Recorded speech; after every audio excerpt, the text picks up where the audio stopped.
Halo semuanya, perkenalkan nama saya Nisa Wulandari dengan NIM 2310102015 dari Program Studi Business Information System Pradita University. Nah, pada video kali ini saya akan mempresentasikan hasil UAS saya pada mata kuliah Arsitektur Perusahaan yang berjudul Penerapan TOGAF pada PT Mitra Digital Sejahtera atau Mitrafin.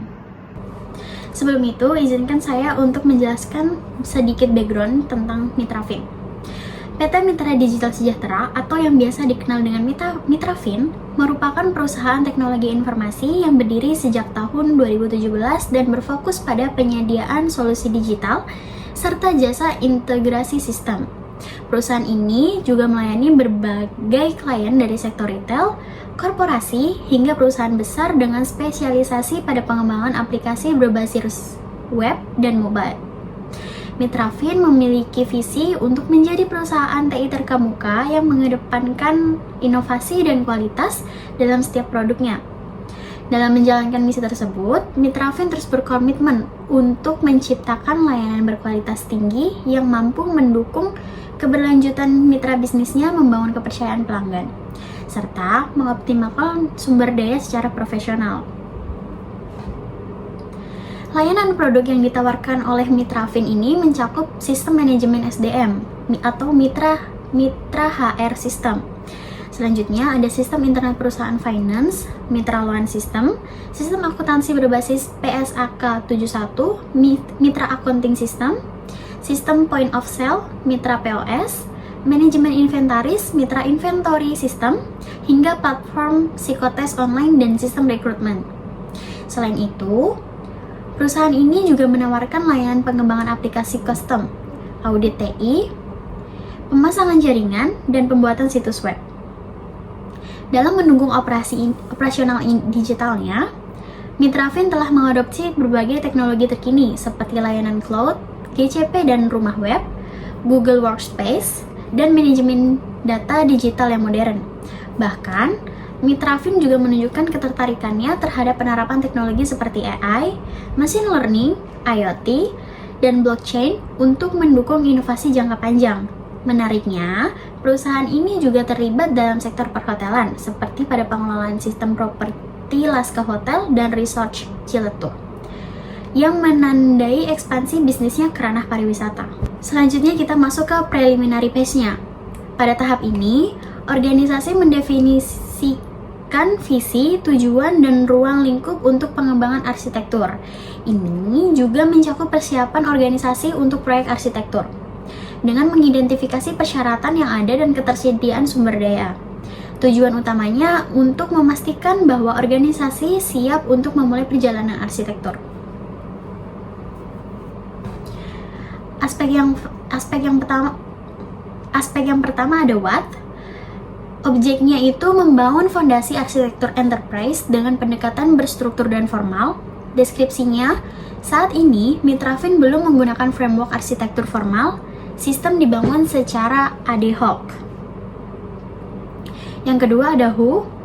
Objeknya untuk mendukung transformasi digital yang efisien, terarah, dan sesuai regulasi. Deskripsinya, dengan visi menjadi perusahaan TI terkemuka yang menekankan inovasi dan kualitas, penerapan arsitektur enterprise menjadi penting agar pengembangan sistem lebih strategis, scalable, dan sesuai dengan regulasi seperti OJK, ISO 27001, dan UU PDP. Yang ketiga ada when. Objeknya yaitu stakeholder internal utama, yaitu owner, CTO, tim operasional, dan tim programmer. Deskripsinya, mereka adalah pemangku kepentingan inti yang akan berperan dalam menetapkan kebutuhan, menyetujui prinsip, dan berpartisipasi dalam perancangan awal struktur arsitektur. Yang keempat ada why. Objeknya itu dilaksanakan di kantor pusat Mitrafin dan melalui kolaborasi daring. Deskripsinya, aktivitas bisa dilakukan secara onsite dan online dengan dokumentasi dan pengambilan keputusan terpusat di kantor pusat, sambil melibatkan tim teknis secara fleksibel sesuai kebutuhan proyek. Yang kelima ada where. Objeknya itu disarankan mulai Q2 2025 dari bulan April sampai bulan Juni 2025. Deskripsinya, dengan dukungan manajemen terhadap transformasi digital dan kondisi internal yang siap berubah, ini adalah waktu yang tepat untuk memulai preliminary phase sebagai dasar inisiatif jangka panjang. Dan yang terakhir ada how. Objeknya itu melalui pendekatan bertahap berbasis TOGAF, dimulai dengan kick-off dan sosialisasi framework, identifikasi stakeholder dan analisis gap, penetapan prinsip arsitektur awal, penentuan domain arsitektur prioritas, pemilihan tools dokumentasi, misalnya seperti Archimate, Lucidcard, atau Notion. Deskripsinya, mengingat tim TI masih terbatas dan dokumentasi belum terstruktur, pendekatannya harus bertahap dan praktis, disesuaikan dengan kapasitas SDM saat ini sambil tetap berorientasi pada tujuan jangka panjang. Selanjutnya kita masuk ke prinsip arsitekturnya. Prinsip yang pertama yaitu keselarasan bisnis dan TI. Deskripsinya, arsitektur TI harus mendukung tujuan bisnis Mitrafin dan selaras dengan visi dan misi perusahaan. Tujuannya untuk memastikan setiap sistem dan solusi TI memperkuat strategi dan operasional perusahaan. Prinsip yang kedua yaitu inovasi berkelanjutan. Deskripsinya, arsitektur harus membuka ruang bagi inovasi teknologi yang dapat mengingatkan layanan dan produk perusahaan, yang bertujuan untuk mendorong penciptaan solusi baru yang kompetitif dan relevan dengan perkembangan industri. Yang ketiga, ada keamanan sebagai prioritas, yaitu sistem TI harus dirancang dengan mengutamakan keamanan data dan informasi sesuai ISO 27001 dan UU PDP, yang bertujuan untuk melindungi data pengguna, klien, dan perusahaan, serta memastikan kepatuhan terhadap regulasi. Yang keempat, ada interoperabilitas sistem, yaitu sistem baru dan lama harus dapat saling terhubung dan bertukar data secara efisien dan aman, yang bertujuan untuk menghindari silo sistem dan meningkatkan efisiensi integrasi antar platform. Yang kelima ada dokumentasi dan transparansi, yaitu semua sistem dan proses arsitektur harus terdokumentasi dengan baik dan mudah diakses oleh pihak terkait, yang bertujuan untuk meningkatkan akuntabilitas, kemudahan pemeliharaan, dan pengembangan sistem ke depannya. Yang keenam, ada skalabilitas dan fleksibilitas, yaitu arsitektur harus mampu beradaptasi dengan pertumbuhan perusahaan dan kebutuhan klien yang terus berubah, yang bertujuan untuk memungkinkan penyesuaian tanpa perlu membangun ulang sistem dari awal. Yang ketujuh, ada efisiensi sumber daya, yaitu setiap inisiatif arsitektur harus mempertimbangkan efisiensi penggunaan tenaga kerja, waktu, dan biaya, yang bertujuan untuk mengoptimalkan biaya operasional sambil tetap mencapai kualitas sistem yang tinggi. Yang kedelapan ada pengambilan keputusan berdasarkan data, yaitu solusi TI harus mendukung pengumpulan, pemrosesan, dan visualisasi data untuk pengambilan keputusan manajerial, yang bertujuan untuk meningkatkan kualitas pengambilan keputusan bisnis melalui sistem informasi yang akurat. Yang kesembilan ada kepemilikan dan tanggung jawab yang jelas, yaitu tanggung jawab untuk pengembangan, pemeliharaan, dan operasional sistem harus didefinisikan dengan jelas, yang bertujuan untuk menghindari konflik, kebingungan, dan memastikan keberlangsungan sistem. Dan yang terakhir ada compliance terhadap regulasi, yaitu arsitektur TI harus dibangun dengan memperhatikan kepatuhan terhadap OJK, ISO 27001, dan UU PDP, yang bertujuan untuk menjaga kepercayaan pemangku kepentingan dan menghindari resiko hukum. Selanjutnya, ada TOGAF ADM Overview, yaitu adalah sebuah framework yang digunakan untuk merancang, merencanakan, mengimplementasikan, dan mengelola arsitektur TI di tingkat organisasi. Framework ini juga menyediakan pendekatan sistematis untuk pengembangan arsitektur yang mencakup berbagai komponen seperti aplikasi, data, teknologi, dan proses bisnis. TOGAF terdiri dari beberapa bagian penting, dan yang paling terkenal adalah Architecture Development Method atau ADM, yang merupakan metode pengembangan arsitektur berulang untuk menciptakan dan mengelola arsitektur enterprise. ADM adalah inti dari TOGAF dan menggambarkan proses langkah demi langkah yang harus diikuti dalam merancang arsitektur enterprise. ADM terdiri dari beberapa fase yang membantu membangun arsitektur TI yang sesuai dengan tujuan bisnis organisasi. Pada penugasan kali ini, saya memilih PT Mitra Digital Sejahtera sebagai objek kajian untuk menganalisis pengembangan arsitektur perusahaan dengan menggunakan kerangka kerja TOGAF. Analisisnya difokuskan pada 3 fase awal dalam siklus ADM. Architecture Development Method, yaitu Preliminary Phase, Architecture Vision, Business Architecture. Pemilihan perusahaan ini didasarkan pada bidang usahanya yang bergerak dalam layanan digital keuangan yang sangat bergantung pada sistem informasi dan struktur arsitektur bisnis yang adaptif. Oleh karena itu, pendekatan TOGAF diharapkan dapat memberikan gambaran awal mengenai kesiapan perusahaan dalam menyusun arsitektur enterprise yang terstruktur sekaligus mendukung pencapaian tujuan strategis perusahaan. Selanjutnya masuk ke phase A, yaitu arsitektur vision. Tahap ini adalah tahap di mana inisiasi dari proyek arsitektur yang bertujuan untuk menetapkan ruang lingkup proyek, mengidentifikasi stakeholder, serta mendefinisikan visi arsitektur dan manfaat yang ingin dicapai, yang bertujuan untuk mendapatkan persetujuan dari seluruh pemangku kepentingan untuk memulai proyek arsitektur. Yang pertama ada value chain diagram, di mana value chain diagram ini memiliki dua primary. Yang pertama yaitu primary activities, di mana primary activities ini ada 5 poin. Yang pertama itu inbound logistik, yaitu pengumpulan kebutuhan nasabah dan data awal pengajuan pembiayaan. Yang kedua ada operation, yaitu pengembangan dan pengelolaan sistem pembiayaan secara digital. Yang ketiga ada outbound logistik, yaitu penyaluran hasil pengajuan ke sistem internal dan pemberitahuan ke nasabah. Yang keempat ada marketing dan sales, yaitu promosi layanan digital dan akuisisi nasabah baru. Yang kelima ada service atau after sales, yaitu layanan bantuan dan pemeliharaan sistem untuk nasabah dan admin cabang. Selanjutnya ada support activities, yaitu ada 4 poin, yaitu yang pertama firm infrastruktur, yaitu manajemen, kebijakan keamanan, dan struktur organisasi. Yang kedua ada human research management, yaitu rekrutmen dan pelatihan staf TI dan operasional. Yang ketiga ada teknologi development, yaitu riset, pengembangan aplikasi mobile, dan integrasi sistem. Yang keempat ada procurement, yaitu pengadaan perangkat keras, software, dan layanan pendukung TI. Selanjutnya ada stakeholder map matrix, yaitu diagram yang menggambarkan pemangku kepentingan dalam sebuah proyek dan juga membantu mengidentifikasi, menganalisis, dan memvisualisasikan pemangku kepentingan. Kurang lebih untuk stakeholdernya seperti digambar. Selanjutnya kita masuk ke problem identification dan solution concept diagram. Problems yang pertama yaitu proses pengajuan pembiayaannya masih manual, karena debitur harus datang langsung ke kantor cabang sehingga dapat menyita waktu dan tidak efisien. Solusinya yaitu pengembangan aplikasi mobile agar nasabah ini dapat mengajukan peminjaman dari rumah melalui handphone dan mempercepat proses dan mengurangi kunjungan fisik. Masalah yang kedua yaitu resiko kesalahan data dan fraud, human error saat input manual sehingga sulit dilacak jika terjadi penyalahgunaan. Nah, solusinya itu digitalisasi dan otomatisasi proses agar proses verifikasi data awal dilakukan otomatis dan tracking status pengajuannya secara real time. Yang ketiga ada keterbatasan tim TI dan dokumentasi, yaitu pengembangan sistem masih ad hoc sehingga tidak ada dokumentasi arsitektur formal.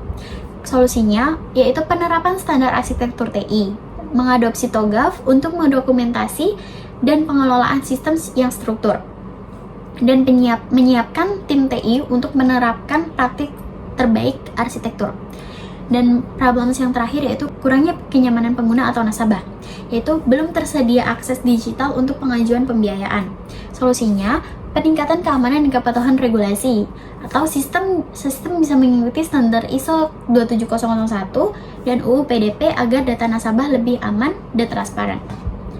Dari identifikasi masalah yang saya sebutkan tadi, ini adalah solution concept diagramnya. Bisa kita lihat. Oke.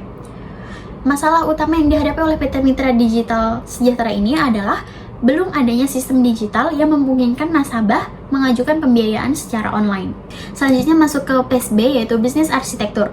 Pada phase B ini ada bisnis model kanvasnya, yaitu bisa dilihat pada gambar di atas. Nah, pada poin key parts ini, PT Mitra Digital Sejahtera menjalin kemitraan strategis dengan 3 kelompok utama, yaitu penyedia infrastruktur TI, perusahaan klien, dan mitra teknologi. Pada key activities-nya, aktivitas utama yang dilakukan Mitra Fin itu meliputi yang pertama pengembangan perangkat lunak, integrasi sistem, dan dukungan dan pemeliharaan. Selanjutnya ada di key resource-nya. Sumber daya penting yang dimiliki oleh perusahaan Mitra Fin ini ada tim pengembangan teknologi, infrastruktur TI, kantor, dan fasilitas. Ada value proposition-nya, nilai untuk ditawarkan Mitrafin kepada pelanggan, yaitu yang pertama ada pengembangan sistem peminjaman atau loan system, yang kedua ada aplikasi mobile untuk koleksi, yang ketiga ada sistem akuntansi, yang keempat ada sistem dealer mobil yang dapat disesuaikan. Selanjutnya ada customer relationship, yang pertama yaitu cara perusahaan berinteraksi dengan pelanggan. Yang pertama ada layanan pelanggan yang responsif, dukungan teknis, dan kustomisasi produk. Selanjutnya ada channels, yaitu saluran yang digunakan untuk menjangkau pelanggan. Yang pertama ada situs web resmi, aplikasi mobile, dan tim penjualan langsung. Selanjutnya ada customer segments, yaitu kelompok pelanggan yang dilayani. Itu ada perusahaan pembiayaan dan leasing, dealer mobil, perusahaan pariwisata, dan perusahaan pertanian. Selanjutnya ada cost structure-nya, yaitu komponen biaya utama dalam operasional. Yang pertama ada gaji karyawan, biaya infrastruktur TI, dan biaya operasional kantor. Selanjutnya yang terakhir ada revenue streams, yaitu sumber daya pendapatan perusahaan. Yang pertama ada penjualan produk dan layanan, biaya lisensi, dan biaya pemeliharaan dan dukungan. Selanjutnya ada bisnis proses arsitekturnya, yang dimana di sini memiliki 4 user, yaitu ada nasabah, petugas cabang, loan officer, dan tim keuangan. Nah, pada nasabah ini, nasabah bisa melakukan pembiayaan, lalu datang ke kantor cabang, menyerahkan dokumen, menerima tanda tangan, dan mengisi formulir permohonan. Nah, setelah nasabah mengajukan pembiayaan, nanti petugas cabang memproses pendaftaran. Setelah itu, petugas cabang melayani pendaftaran, kemudian petugas cabang menginput data nasabah. Setelah itu, petugas cabang men-scan dokumen, lalu mendata pengajuan. Selanjutnya ada loan officer. Setelah nasabah melakukan pengajuan pembiayaan, petugas cabang telah memproses pendaftarannya, nanti loan officer memverifikasi dan memberikan persetujuan. Setelah itu, loan officer juga memverifikasi data dari nasabah, kemudian menganalisis kreditnya, kemudian memberikan keputusan dan update status pembayaran. Setelah itu, loan officer bisa menentukan keputusan persetujuannya.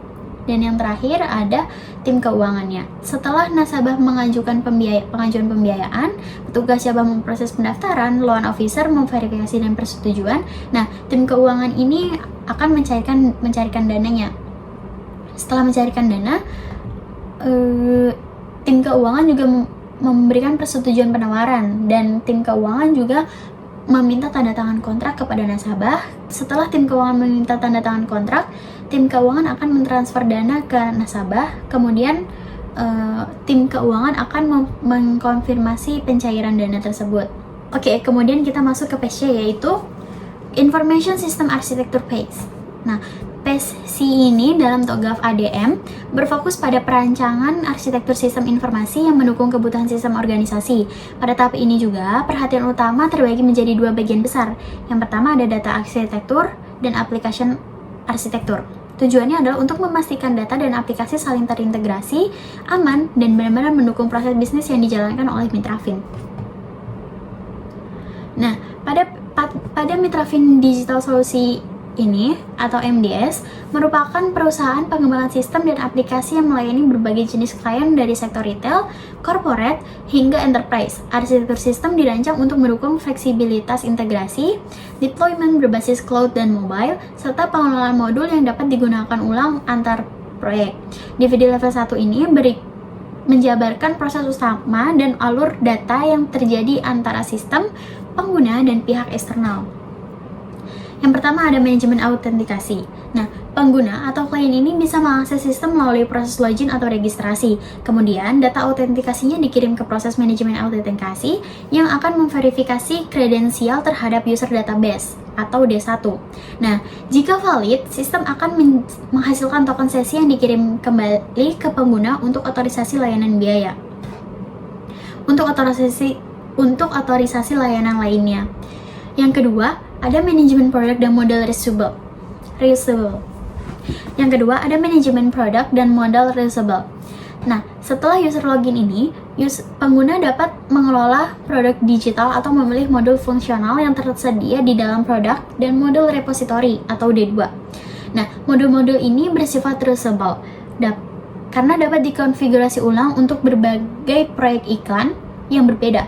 Proses ini juga memungkinkan klien melakukan kustomisasi terhadap fitur yang ingin diaktifkan dalam proyek mereka.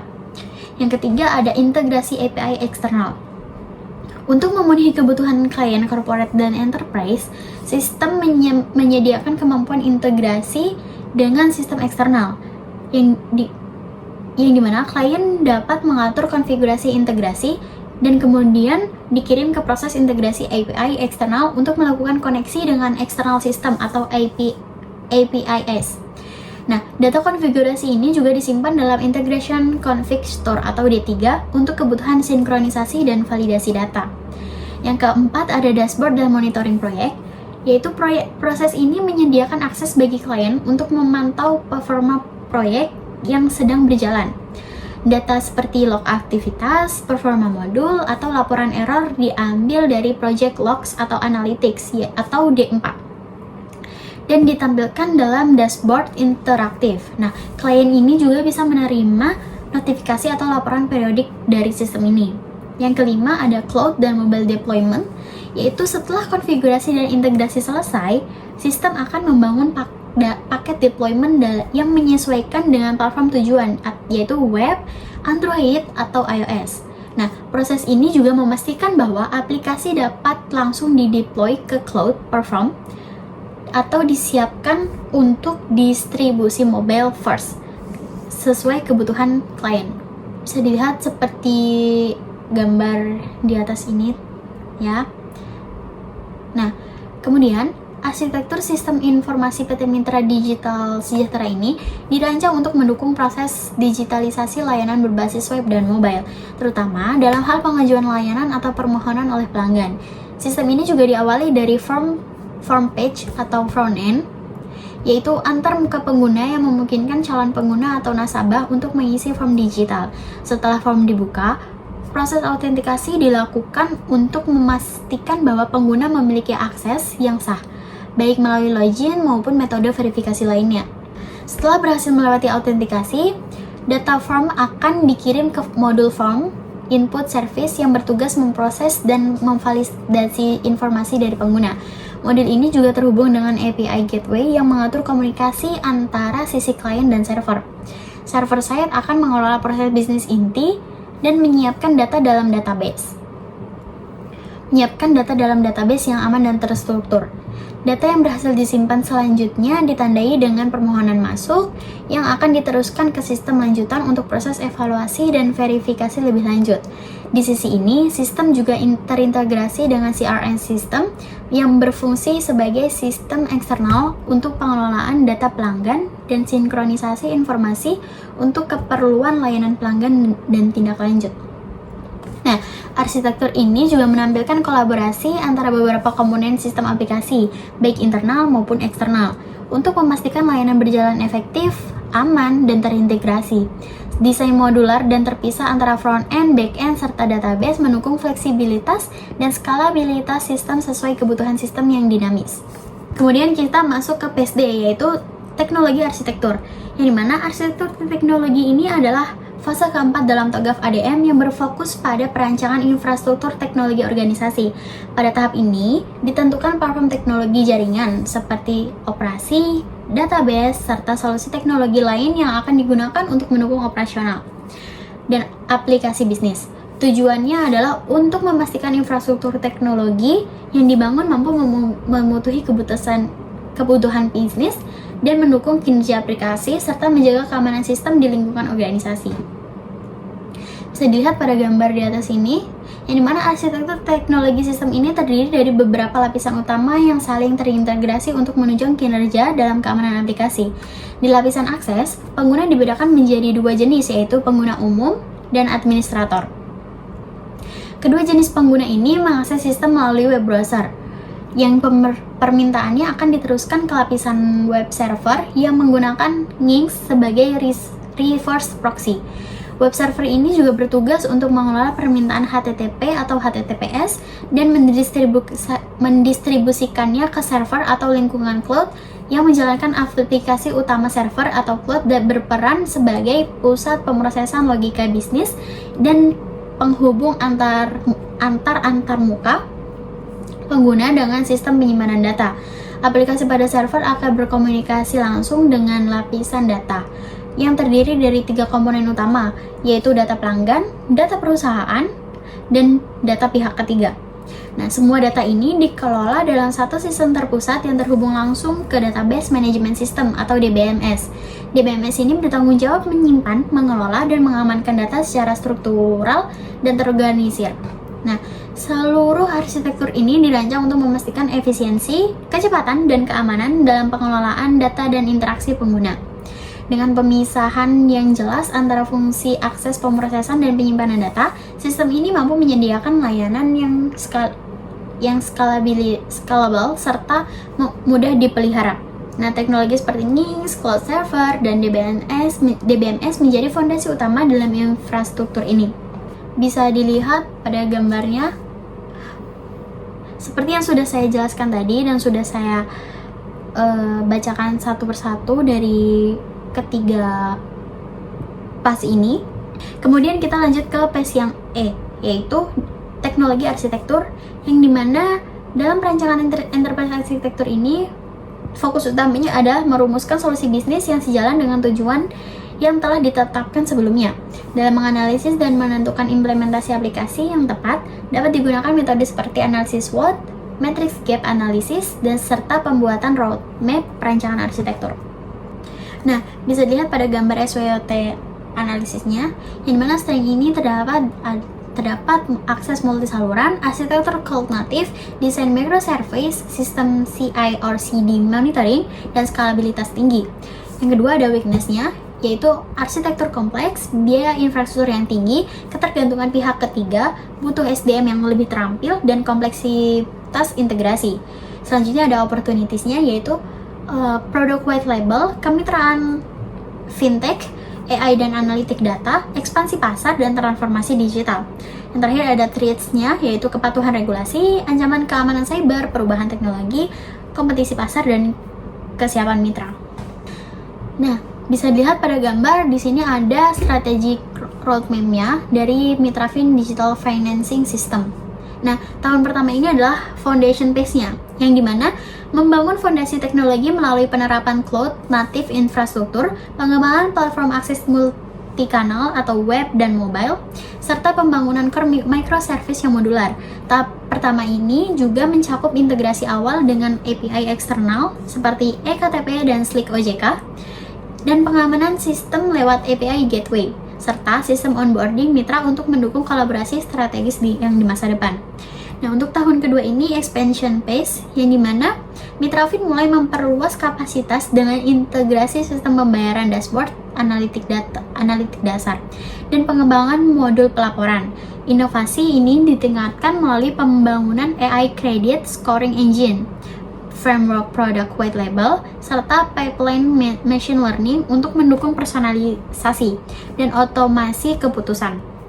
Peluncuran aplikasi mobile menjadi momen paling penting untuk menjangkau pasar yang lebih luas. Nah, pada tahun ketiga ini yaitu optimization phase, yaitu berfokus pada optimalisasi performa sistem dan pengayaan fitur.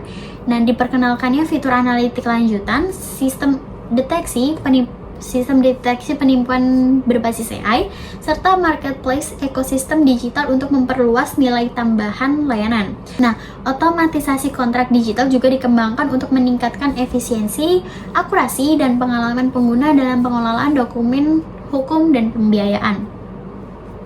Nah, pada kelima phase tersebut, saya menarik kesimpulan yaitu PT Mitra Digital Sejahtera menunjukkan kesiapan yang kuat dalam perjalanan transformasi digitalnya, didukung oleh fondasi arsitektur enterprise yang solid, melalui fase preliminary dan arsitektur vision (TOGAF). Mitrafin melalui fase preliminary dan arsitektur vision TOGAF, Mitrafin ini telah menetapkan visi yang jelas.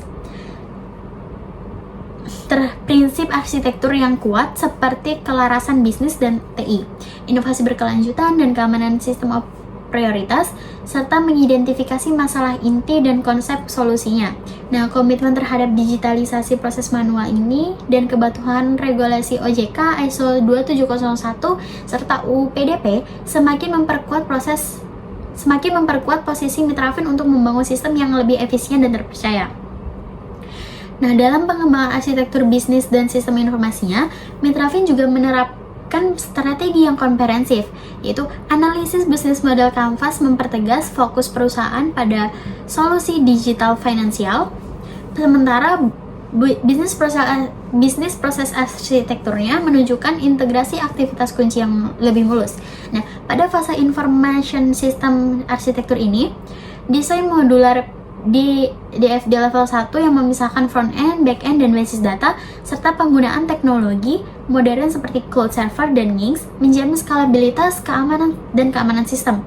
Ini juga menunjukkan Mitrafin tidak hanya berinvestasi pada produk, tetapi juga pada infrastruktur yang mendukung pertumbuhan yang berkelanjutan. Nah, meskipun menghadapi tantangan seperti kompleksitas arsitektur microservice dan biaya infrastruktur cloud yang tinggi, analisis SWOT Mitrafin mengidentifikasi peluang yang besar. Potensi pengembangan produk white label dan pemanfaatan AI atau machine learning untuk credit scoring dan fraud detection akan memberikan keunggulan kompetitif signifikan. Dengan roadmap yang jelas mencakup foundation phase, expansion phase, dan optimization phase, Mitrafin siap untuk mengimplementasikan solusi inovatif dan mengukuhkan posisinya sebagai penyedia teknologi informasi terkemuka di sektor keuangan dan pariwisata. Nah, di sini ada biodata dari narasumbernya, yaitu seorang IT developer dari perusahaan PT Mitrafin Digital Sejahtera. Berikut juga ada lampirannya dan di note juga, karena saat melakukan wawancara ini saya melakukan wawancara ini kepada kakak saya yang kebetulan bekerja di Mitrafin. Jadi saya melakukan wawancara pada saat perjalanan pulang kampung kemarin, sehingga tidak ada foto yang lebih proper, dan saya menanyakan semua pastinya ini dari awal kemarin ngobrol, semuanya benar-benar saya tanyakan, dan kemudian wawancara selanjutnya itu dilakukan secara online gitu. Terima kasih.